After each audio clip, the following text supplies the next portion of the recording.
this is Joanne, and when I lived in Guam, we had to endure the rainy season and the dry season. And during the rainy season, we would have a proliferation of frogs and toads to almost biblical plague proportions. At one point, I was asked to watch two young boys, ages 7 and 9, and while I left them to their own devices for a little bit, I returned outside only to discover that those rascals had taken a couple of dozen frogs and toads and had hurled them against the whitewashed cinder block walls that comprised our military housing. I was appalled and of course insisted that they wash the blood and guts off the walls, rake up the carnage into the creek, and then give themselves a bath.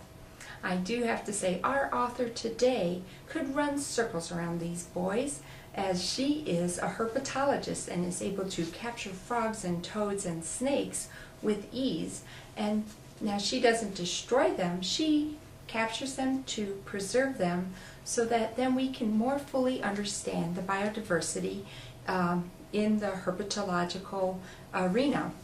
So our author today, who by the way happened to visit Guam to study about the Philippine rat snake, which had decimated an indigenous bird species.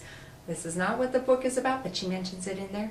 Her book is called Mean and Lowly Things by Dr. Kate Jackson, Snake Science and Survival in the Congo.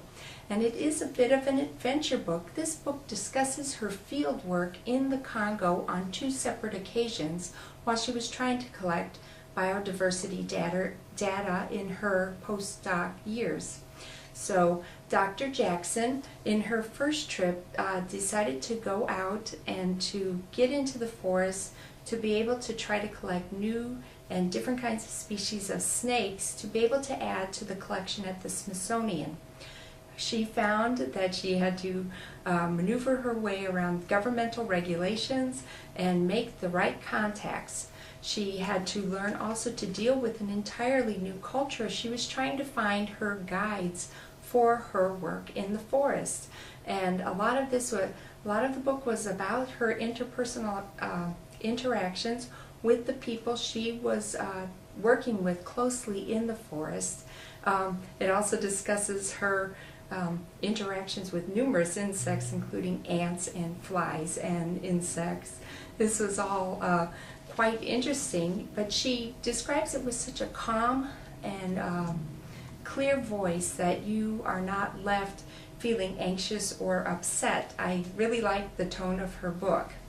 So after her first collection field trip, she came back to Toronto and decided, well, she does need to go back because she did not get nearly enough of the samples that she wanted.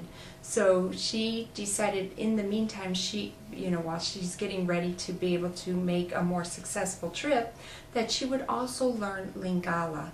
Of course, being from Canada, she does know French, and they speak French in the Congo, so she was able to do some limited communication, but she thought if she knew Lingala, this would be helpful.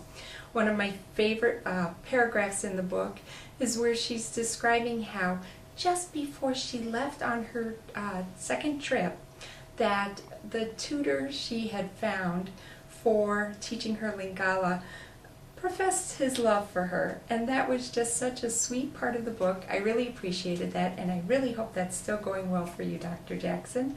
And anyway, so then she goes on her second excursion.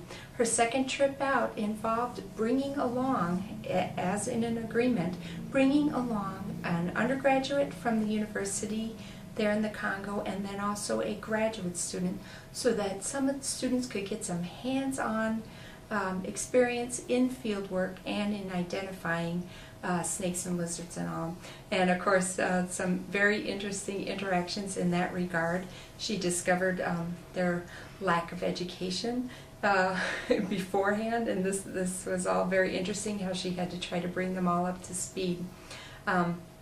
This was a very fascinating book, a very good look at the culture out there, and definitely a very good look at the passion and dedication and the intrepidness that is just required to be able to do this kind of work.